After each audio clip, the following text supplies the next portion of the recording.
Hey, welcome to Wise Up, a walk through the book of Proverbs. Today is day 4, so we're in Proverbs chapter 4. And I want to highlight a few verses that are here that I think are so incredible when it comes to wisdom and making good decisions. Verse 1 says, "My children, listen to me, listen to your father's instruction." Now, I'm a dad, and so when I read this, I immediately go into dad mode, and I think about my own kids. I have 3 kids, and I think about that statement, listen to me, listen to your father's instruction. Now, the heart of a father to kids is, hey, I want you to know how to be wise, make wise decisions, be smart in what you do. And he continues here, he says, pay attention and grow wise, for I am giving you good counsel. Don't turn away from my teaching. Now, it's funny that God presents himself as a father because a father thinks about his kids, a father that loves his kids, that's pointed in the right direction.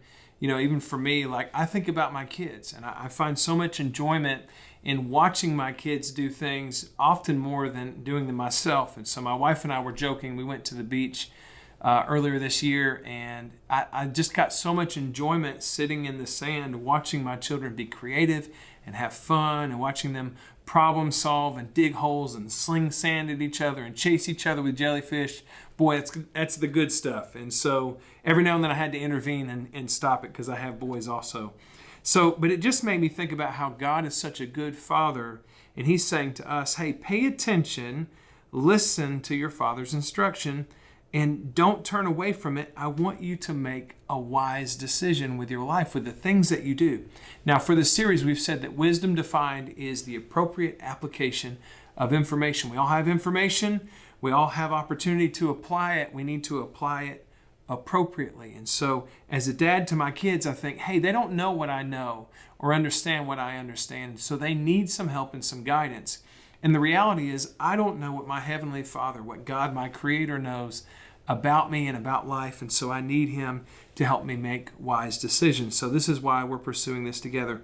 Verse 12 of chapter 4 says, if you live a life guided by wisdom, you won't limp or stumble as you run. Now, there's something about guidance. I'm not much of a runner. I enjoy running every now and then.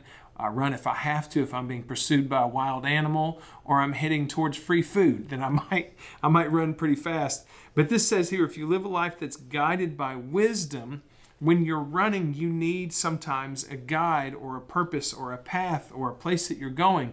There's no quicker way to stumble than when you don't have a defined pathway or defined guide or defined roadmap to keep you from stumbling. And I love that it says here, you won't limp or stumble as you run. And sometimes in life, you just have moments where you have to run and you need guidance. You need something to keep you on the right pathway, to help you to apply appropriately the information that you have. Now, let me tie it all together with this. Proverbs 4 verse 23 says, above all else, so he says above everything else I've talked about, guard your heart, for it affects everything you do. And the reality is that all of us, me, you, anybody we interact with, we all have to be very careful that we guard our heart, that it doesn't get bent a particular direction. And we need God to soften us and help us recognize that, hey, I'm fallible, I make mistakes, so does everybody else. And the same God that forgives me also forgives the people that I interact with. And so when he says here, above all else, guard your heart, for it affects everything you do, think about it like this. We all need guardrails on each side of our heart. So as we go down the road, we make sure that we stay within the right parameters and stay where we need to go. And so thank you for jumping in. I hope you'll stay in here for this whole series, Wise Up, as we grow together and seek God to wise up together. See you soon.